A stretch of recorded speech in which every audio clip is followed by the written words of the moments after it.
The economy is always listed as the most important subject for many voters. If you were in Congress, what would you do to try to improve the economy, and what could you do as a congressional representative to ensure that people in the first district have access to plentiful, good-paying jobs? Two of the biggest issues related to the economy, one being our national debt. I think that it's more related to our economy than people realize. I think there's some false economies out there because we're all operating in a debt type structure. So I want to get our federal budget in a proper setting so we're able to pay our bills the way that we should and not have to print money at a federal level. So I want to start at home with the federal budget, bring it closer to more reasonable standard of spending. And then the second issue is really working on a workforce development. If you've got a educated workforce, that's going to create jobs coming to your region. So I want to be part of continuing what we've done in Tennessee by educating our workforce, not just K through 12 education, but higher education. We've done some really good things in Tennessee where we've empowered students to get that technology degree, to get a skills degree or certification to where if they're a welder, an electrician, a plumber, they can go get a job in that field quickly and make a very good living. Empower those students as well who want to go to a 2-year community college or a 4-year university to get their degrees, and then focus on the jobs of the future that we're going to be having in the United States and trying to bring those to our region, focusing on the skill set of the individuals that we have here in Northeast Tennessee, and then matching those jobs up accordingly. So there's lots of different jobs that are going to be available. A third facet that I'll add to that, another part of the jobs and the economy issue, dealing with our workforce. We have a lot of folks that are suffering with mental illness and substance abuse issues, and we can talk more about this later on too, but that's the biggest issue that I hear from employers, or at least heard from employers before the COVID situation hit, was it was difficult to hire new people because they couldn't find folks to pass a drug screen. So we've got to make sure that the workforce is both educated and the workforce is healthy going forward in order to bring jobs to Northeast Tennessee. What is the best way legislatively to prevent gun violence, and specifically school shootings and mass shootings? Once again, education. I think just making sure that our citizens are educated and our children are educated as to safety measures with firearms. That's critically important. Unfortunately, you're always going to have volatile individuals who may want to bring harm to other people, who want to bring attention to themselves by bringing a gun into a situation such as a school building or an educational facility that they should not do for the express purpose of harming people and possibly killing people. We have to have school resource officers that are present in our facilities like that. When you go to a higher education level with our universities, you have to have campus security. We have law-abiding citizens who have the ability to carry firearms onto some of our facilities, into some of our facilities and onto some of our educational grounds. Law enforcement needs to know who has the guns in the first place, to know if who the good guys are, and then number two, be quick to respond and see who the bad guys are so we can try to fend off any tragedy before it occurs. What is your plan for fixing America's immigration problem? Well, the old saying, illegal is illegal. We have laws on the books in the United States, and have had laws on the books for numerous decades in terms of how folks are supposed to come into the country properly, whether it be through a work visa to come in and work some of our agricultural jobs that we have in Northeast Tennessee. There is a framework to come in.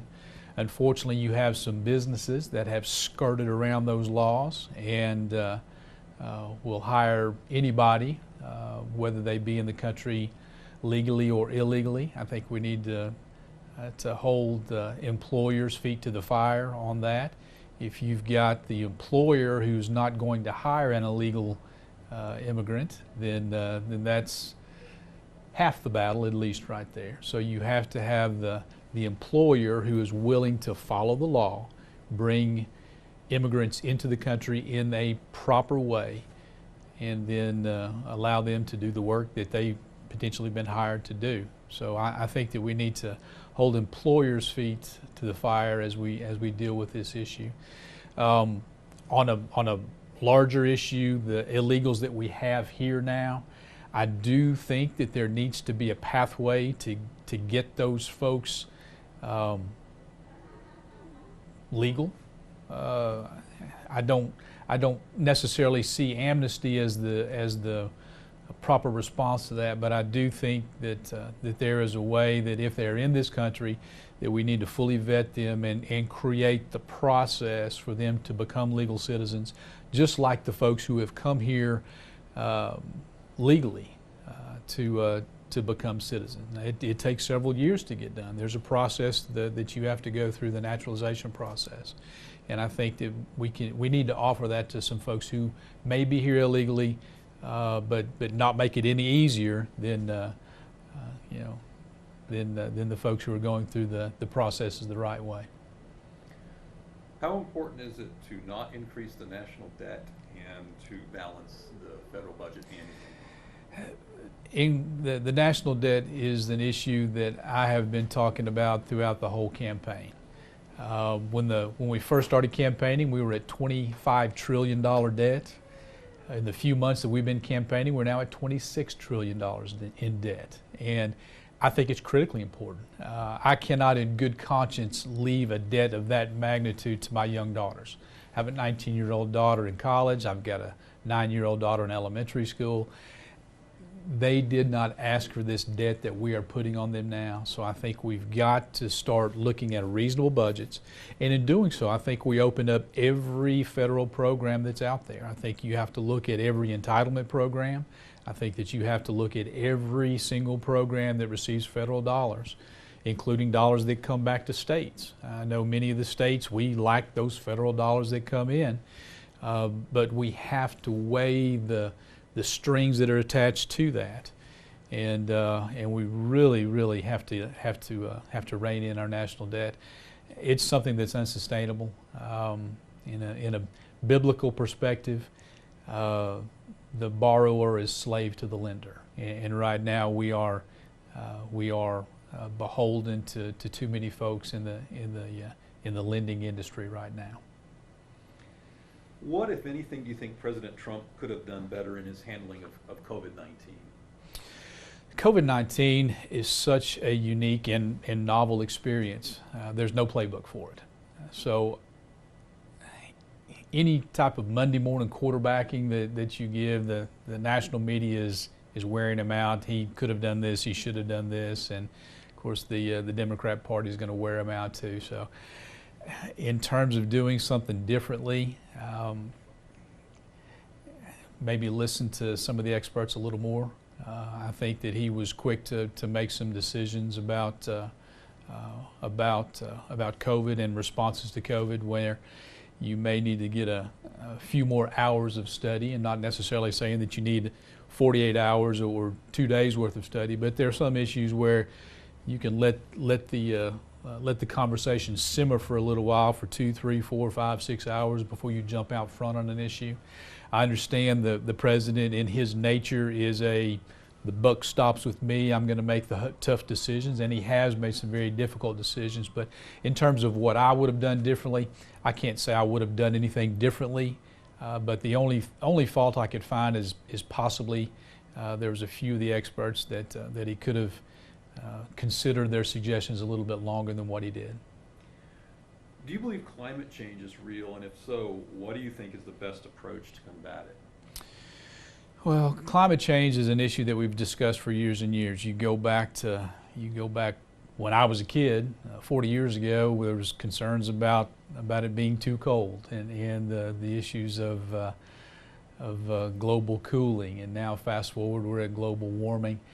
I think although many scientists will say that climate change is real and it is man-made, I'm not 100% bought into that particular thought.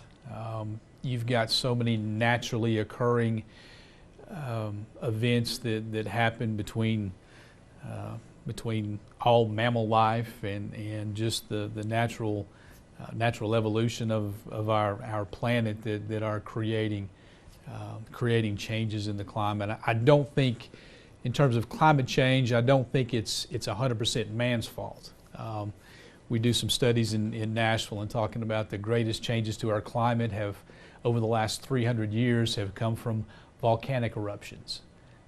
So although man does play a role in it, I don't think it's as large a role as what some scientists are wanting us to believe. If elected to Congress, what would you do to address the racial tensions that have been evident in recent protests, and how would you try to improve race relations in the First District? Racial tensions largely come about when people talk at each other instead of talk to each other.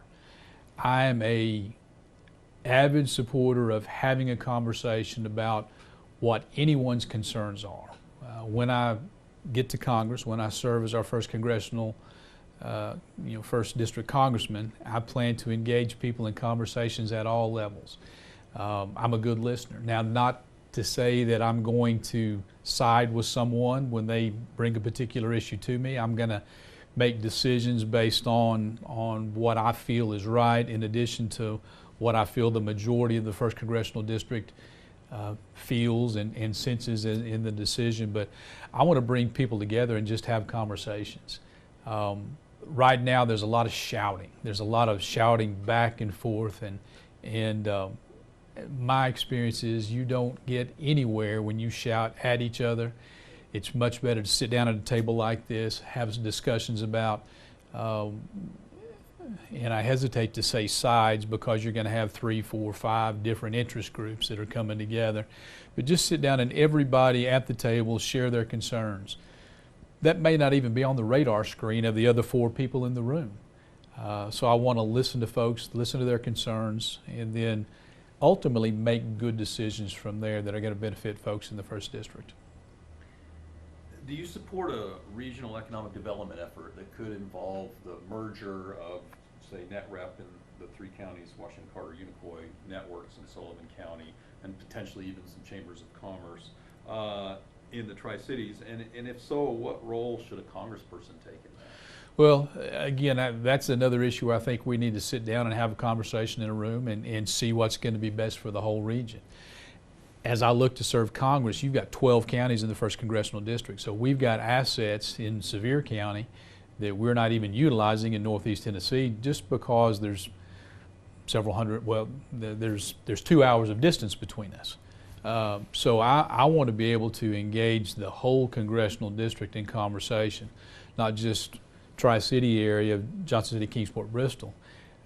I think that we need to sit down and have a conversation about the whole 800,000 people living in Northeast Tennessee, how we can all benefit from the values and the assets that each region has. That being said, I think that every city needs to have economic development. I think that as we come together in a region and looking at larger employers, I've said before that I want to be someone who works on bringing the next Eastman to our region, the next employer of several thousand folks, the next large industry. That can be located anywhere within the region, and the way we've got a population that can readily drive and get to a location. I think that we can put it in any number of communities in Northeast Tennessee and still employ those several thousand folks that I would like to see in the region. So geographically, we're wide open, and I want to see us all work together as much as we can, but I certainly understand why individual communities need to speak for themselves as well. Is there any approach President Trump has taken to his job that you would have done differently? I'm more of a listener. I'm someone who, again, going back to the conversation, I'd like to bring people to the table and listen. That is my style, and I formulate opinions from that. I want to bring together the smartest people in the region to advise me on issues ranging from our veterans to our economy to our educational system. So my style is more listening and then integrating everything that I hear into a policy statement and then go forward from there. I think President Trump's style is more make a decision first and then tweak it later on. I like to get a policy as close to implementation and correct in the front end so we don't have to come back and fix it later on. So that is my style and how I would differ from the president. All right, we're to the last question. Oh, no. This is the moment for you to speak to voters. What makes you the best person to represent them? I bring a unique skill set to the process.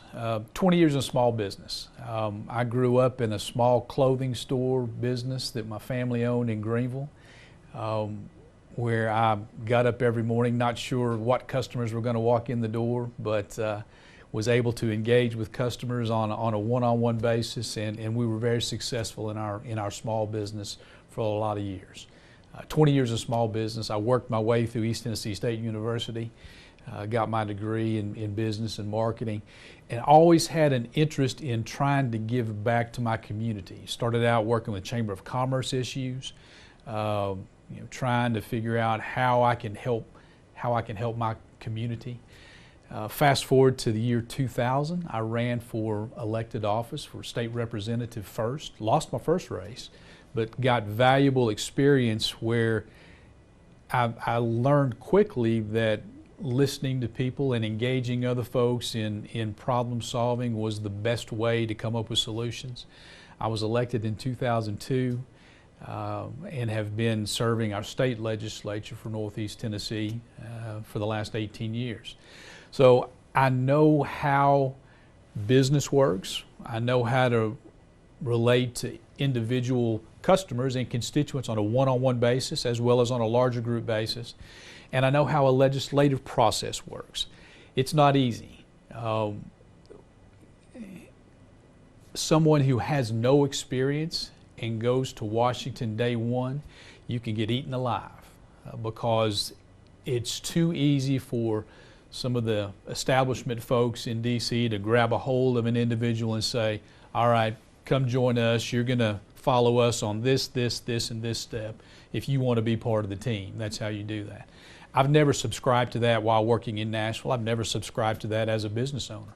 I've been somebody who has brought a unique perspective to particular issues and engaged all folks, not just saying, David, you need to go along to get along.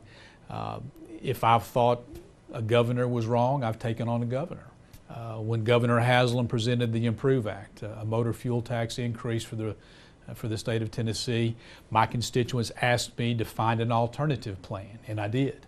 It became known as the Hawk Plan, which actually took a percentage of sales taxes and just simply put those toward our roads and bridges and was going to make improvements that way, as opposed to a motor fuel tax increase, which ultimately passed. But I got, out of my 99 colleagues, I got 37 votes. Governor Haslam got 62 votes, so his plan went forward. But that being said, I offered a solution that still corrected a problem that we had. So I wasn't adversarial in taking the governor on, but I gave an alternative solution that a lot of folks appreciated. I'll do that same thing in Washington. The old saying, there's more than one way to skin a cat. There's several ways to get to a solution, and not everybody in Washington is going to have the best idea. So I'm not going to fall in lockstep with anybody up there when I get there. I'm going to be a thinking person's congressman and a listening person's congressman back here. So certainly ask for folks' votes. Can learn more about me at our website, David Hawk for Tennessee. And I've purposely put David Hawk for Tennessee as opposed to David Hawk for Congress because Congress has an approval rating of less than 20%. And I want to be associated with the people of Tennessee and associated with you as I run for Congress, as opposed to associated with you know, the folks in Washington. I want to be associated with Tennessee. So certainly ask for folks' votes. David Hogg, thank you. We appreciate you coming into the studio this morning, and hope you have a good rest of your day. Thank you, Jeff.